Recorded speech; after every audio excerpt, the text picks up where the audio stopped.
be able to look at our data, obviously, and we want to be able to make some sense out of it. And we want to think about how it is that we can show significance between our different treatments and our different data sets, right? So I'm going to talk about 3 different scenarios, all of which are going to happen sometime this semester.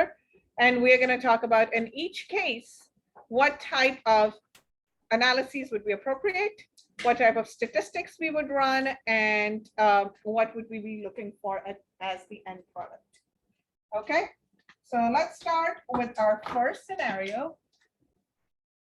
So in the first setting, a simple set, this is a simple experiment. I just have 2 samples, okay?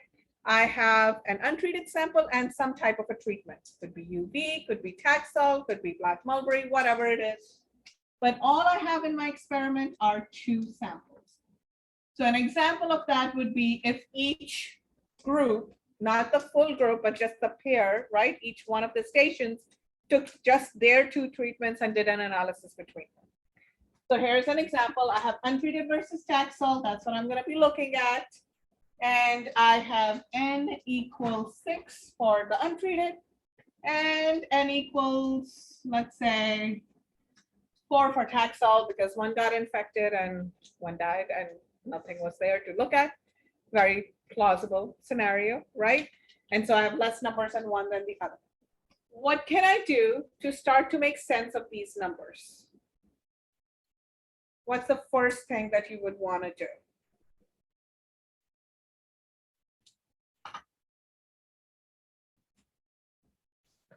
I have lots of, right? In this case, well, not lots of numbers, but I have enough numbers, right? If I have 6 and 4, there are 10 different numbers to look at, and I want to see if there's some kind of a difference between these 2 groups. What would be the logical thing to do? What would be the first step? Okay, sure, you can get a mean or an average. That would be a good starting point. So let's write that. So we'll get some averages. Sure. What else? If we look at an average, you're just getting that one number, but you also want to know some variability, right? So standard deviation, good. Or standard error is another way you could do it. So you want to get a couple of those. Sure. So now already you can get some sense if those numbers are going to be different or if they are worth looking into further. Now I want to visualize that. What can I do to visualize it? Sure. So first of all, to visualize, right, you want to usually see something that is easy to understand. So graphs sound like a good idea. So let's say I am going to do percent viability just for the sake of it. Here is my untreated. Here is my Taxol, right? And I'm going to plot the average. Would it be better to plot the individual numbers or average? Which one do you think would be a better idea? Average. Why? Because you can compare. It would be like a really simple graph, wouldn't it? Like yeah, it's just going to have 2 bars, yeah. right? But if I had, let's say, I'm showing a data set with just 6 and 4, but let's say it was 600 and 400. That many bars on a graph, you're going to make no sense out of it, no matter what color you use. But if you have just 2 bars showing the averages and then showing the variability in the form of your error bars, then you can make sense out of it a lot more easier. It's a lot easier on the eyes. It's a lot easier to understand, right? So that definitely helps. You want to always label, make something to show what is what, right? It's a nice graph. I like it. Say so myself. So good. So far so good. Clearly showing some trend. Something's going on. Something's interesting. How do I prove that something interesting is going on? What test? T-test, and you had said F-test earlier too, right? So you could do some kind of statistical analyses to see. And so the most appropriate in this case would actually be the student t-test. So why? Is that the one where you can figure out the significant significant difference between the two averages, where it's like if your Yes, so it's going to p-value look at the significant difference between the two groups and the two averages. So here are the caveats to be able to use student t-test. You can only have two groups. It's a pairwise comparison. So if I have more than two groups, if I had even Taxol low, Taxol high, I couldn't do it. You can only compare two groups at a time, okay? So on that note, how many groups, total groups do I have in my scenario right there? That's a good one to check first. So total number of groups, how many total number of groups do I have in this scenario, untreated versus Taxol? 2. How many experimental or treatment groups do I have? How many experimental groups do I have? 1. Just Taxol. Which means, well, not just that, but how many independent variables do I have? 1.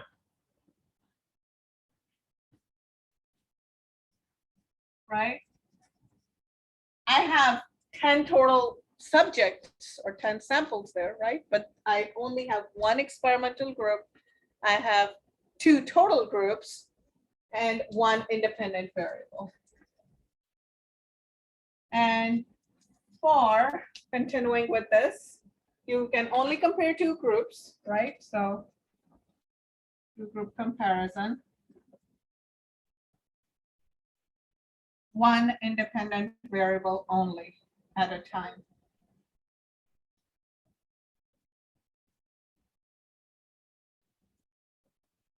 Okay, so it cannot look at multiple variables in there. As far as your replicates are concerned, because it's looking at essentially the average, you can have different numbers of replicates and still be fine. So I can have one group with less than the other, and it's okay. I can have 600 here and 400 here. I can have 6, 4, 3, 9, whatever the combination is, doesn't matter. It doesn't ask, the test doesn't require the same number of replicates. So can have different number of replicates per group.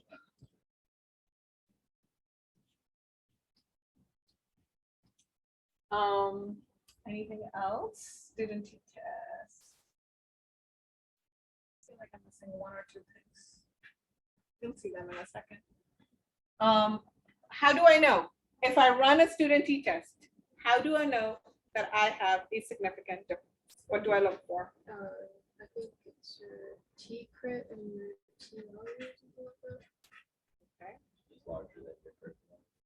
So you can look at the critical value, or in the F test too, you can look at those. But what's another value that we see all the time in all our analyses? It says P is, what is that P thing? 0.05. What is P? Talk to me further. Tell me more. So we look at this P value and we want it to be less than or equal to some value. What is that value? 0.05. So what does P stand for and what the flip is 0.05?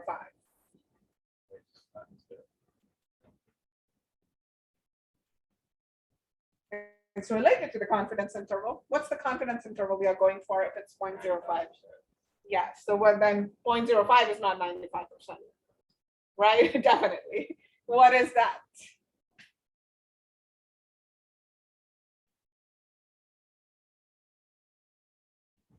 Yes.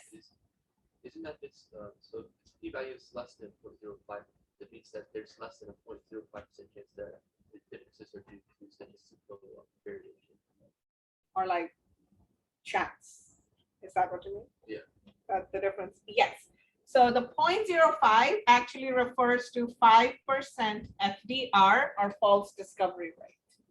That it's 5% chance that this happened, or 5%, chance that this happened just because there's no real reason behind it. and there is 95% confidence interval, which means that there's 95% chance that this is a real effect because of whatever independent variable we subjected our samples to. Does that make sense? Yeah. So that's what we are looking for in this case. This p-value of less than or equal to 0.05 will always be the same. That's what we are looking for as our minimum requirement if student t-test is concerned. Other tests, we may actually do shift that based on the number of groups, but not for student t-test. Okay, that's always going to be less than or equal to 0.05 is our desired value. Okay, so let's look at so given our experimental data set this time, the case study, can we use just student t-test alone to run our analyses? Can't, right? Why not? We have more than 2 groups, simple as that. So there's no way that we could just do a simple t-test all by itself. So let's see what can we do. So let's look at another scenario. This is our second scenario. And in this time, I'm going to have untreated, Taxol low, Taxol high. Okay. And I have n equals 20, n equals 17, n equals 7. Someone really did not survive. Okay.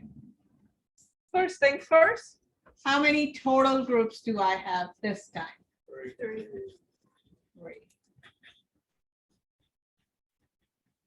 How many experimental groups do I have this time? 2. 2. That's right. How many independent variables do I have this time? 2. Why? Because the UT is the control, it doesn't get changed. And they're both Taxol. Yes, it's just different concentrations of Taxol. It's still just Taxol. So you still have just a single independent variable. And now, what should we do to begin with? What would be a good starting point to start to visualize the data? Another bar graph. Another bar graph. Sounds like a plan. Average, I'm assuming. Standard deviations. Make a pretty bar graph.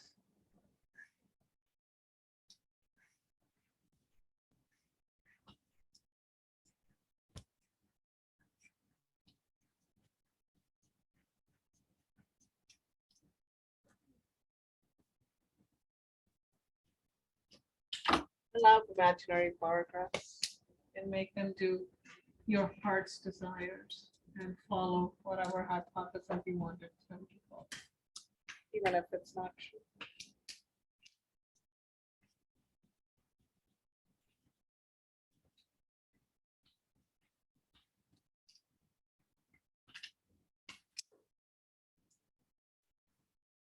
That some did not show up the way it would be.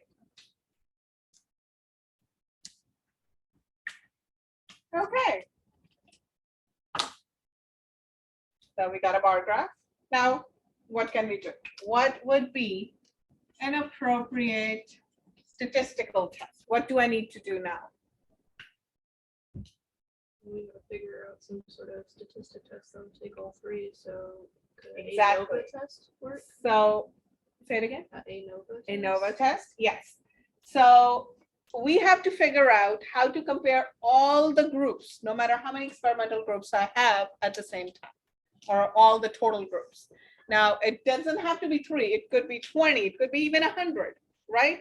I could have Taxol concentration starting at like 0.1 nanomole all the way to 50 nanomole or 50 micromole, and it should be able to take it into account. As long as it's one independent variable, right? And that treatment. So the simplest one for this is a single factor or one-way ANOVA. So ANOVAs come in various flavors depending on the complexity of the data, right? You can have a single factor ANOVA where you have one independent variable. You can have a two-factor ANOVA where you have how many independent variables? Two. Or you can have a multivariate ANOVA where you have lots of different things. So multivariate is kind of annoying to do in Excel, so we're not going to do it.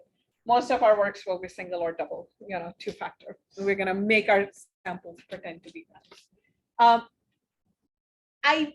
In the classical sense, is this what we can use for our analyses this week? Yeah. Do you? If you look at it classically, if you look at it really, think critically, you have Taxol, you have saffron, you have black mulberry, you have different drugs, and each one of them would be a different, right, variable. However, for the purposes of simplicity and the class that you're in, we are going to say drugs. That's our independent variable. So whatever drug it is, we are not going to, figure them as separate factors for now. So you will do, this is the one that you're going to be utilizing a lot this time around. Okay. Now a single factor ANOVA will only look at one independent variable.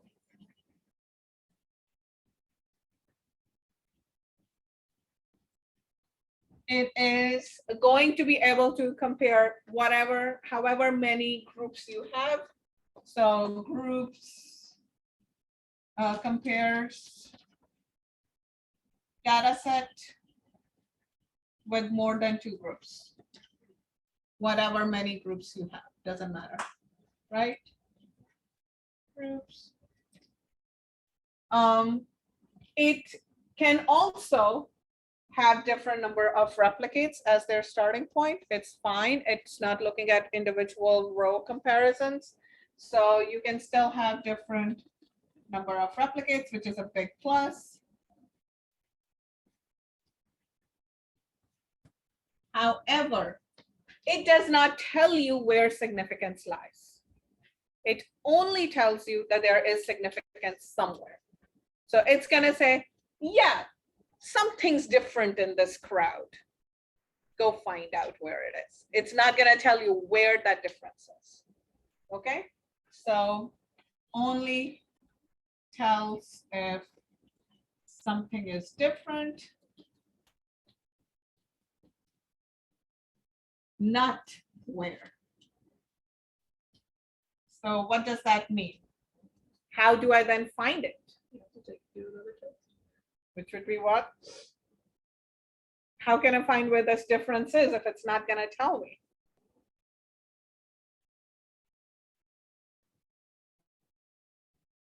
What test can I run?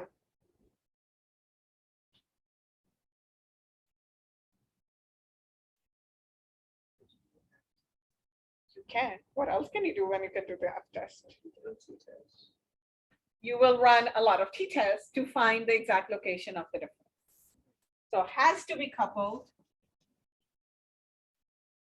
with t-test to identify source of significance or difference.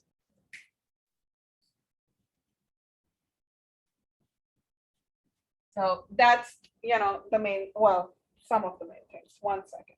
So in this example for, in this scenario, you would have untreated versus Taxol, low, untreated versus Taxol high, right? And then you would have Taxol low versus Taxol high in order to answer where the significance. Bless you. That makes sense. Right? So you're looking at all the different pairwise comparisons. Now for the t-test, the p-value is still going to be that less than 0.05, bless you, because you're just doing 2 samples at a time. But here you are looking at, with the ANOVA itself, you're comparing many, many groups, and you have to somehow take into account the variability and the confoundedness that's going to come from having all these different groups. that's gonna make that data more complex. And you have to take that into account in the p-value. So your p-value is gonna be a lot more stringent this time. And we calculate that using an equation called Bonferroni equation. And I'm not gonna go through like the whole statistical proof of it, take a stat class for that. But at the end of the day, ANOVA significance has to be corrected, right? Has to be corrected for number of groups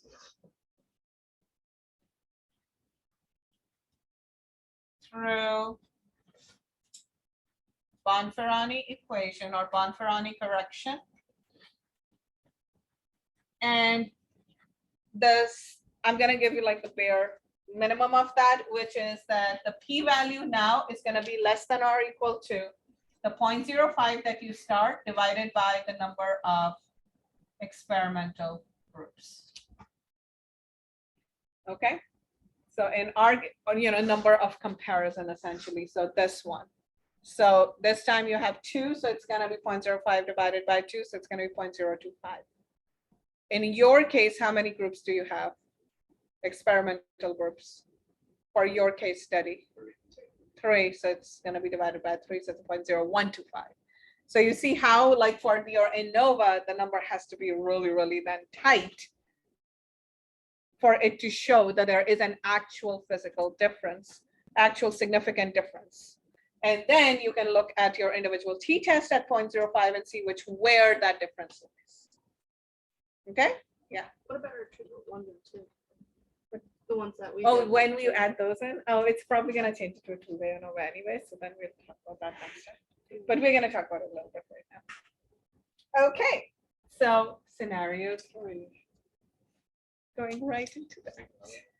What? So there's another one? There is. All right.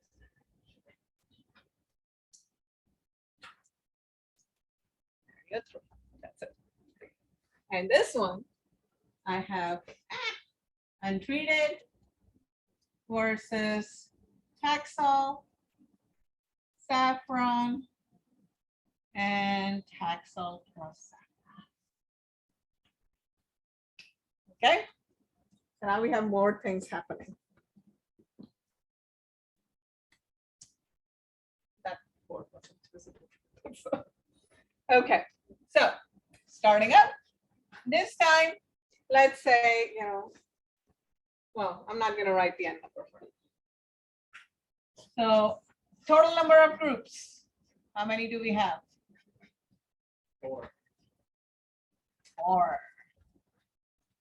Experimental groups. 3. Yeah. How many independent variables? What? Oh, wait, wasn't it? Yeah, me too. Oh. The saffron, the tassel. That's true, so it's 2. 2. Taxol and saffron. See? So now you have 2 independent variables. So can't do one way ANOVA either. Now you got to do something different. Now you can do 2 single. Yeah, now you're gonna do 2-factor ANOVA. That's right.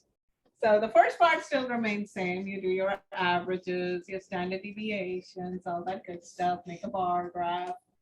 And this time you may want to think about how you want to have that bar graph, right? Maybe you want to couple or pair the different samples. So you have like untreated versus, one of your bars is untreated and saffron, and one is Taxol and Taxol. So when you're combining Taxol with saffron, so you can have different pairings. Sometimes that helps. So you can have, for example, untreated saffron, and then you could have Taxol. This is such a fake. Do not expect that to be your results, but some way, depending on your hypothesis, to couple your data so that it gives the best, window into your conclusion. It doesn't have to be that way. Maybe it's going to be here. He's just like, Di always just wants to believe whatever I draw up there. Don't believe it. I don't know what the data is going to be like. I'm just making it up. I'm just drawing bar graphs, okay? Okay, so there we go. Now you're gonna have a different t-test or a different test. This is gonna be your two-way or two-factor ANOVA, which, if you compare with this, can now deal with two independent variables.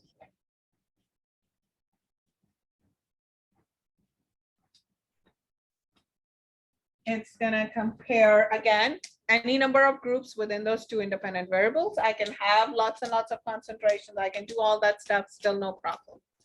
It does get really, really complicated the more groups you add, but you can do it, not a problem. Still going to happen. So you will see the difference between having 4 groups versus 6 groups when you do the two-way.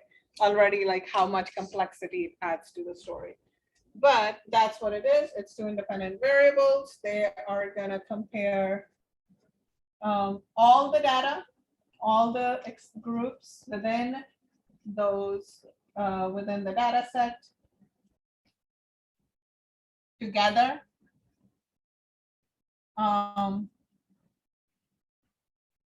Greater than 2, right? And the biggest reason is because when you have that many groups, the variability can be so much within the individual group that it may be that you see significance individually, but when you combine everything together, it gets drowned out or washed away. And that's what you're looking for there. Here, however, you cannot have different number of replicates. You have to have exactly same number of samples. So must have same number of replicates. Now that's really hard to do in most experimental study. And so because of that, there are ways to run two-way ANOVA without replication. And so what people will usually do is take the averages of their individual groups to run the two-way ANOVA and just run it on the average. Now that is going to then use a lot more stringent criteria again, because that's not taking into account all the variability and all that other stuff. And so your difference has to be super pronounced in order for it to find it, but it will find it if it's there. And as long as it finds it in the significance, then you can go ahead and run the t-test as well. So again, it's going to only tell you, right, that there is difference, only tells difference exists, not where. So must be coupled with t-test again. Need Bonferroni correction again.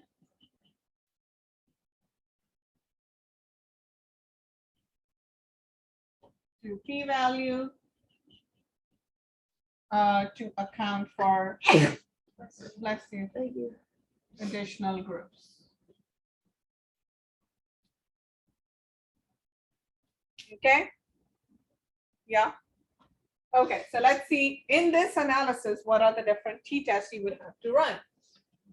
You would have untreated versus Taxol, untreated versus saffron, untreated versus T plus S.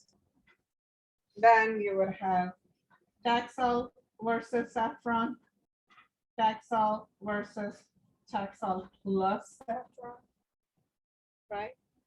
And then you would have saffron versus Taxol. See? So let's you suddenly have a lot more things you need to run in order to make sure you find all the sources of significance. Yeah. So definitely for your viability, that's what we'll be doing for the two-way ANOVA in most cases. Actually, in all cases. But for this time, our focus is going to be on these two, one way and this.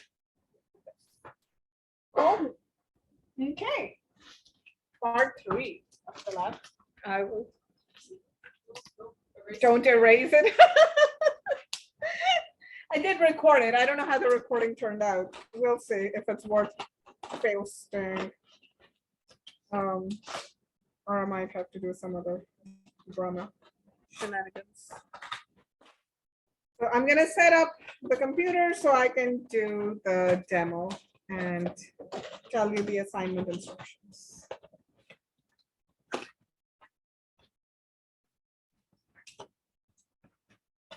There is a statistics quiz coming up soon, which will ask you questions about this.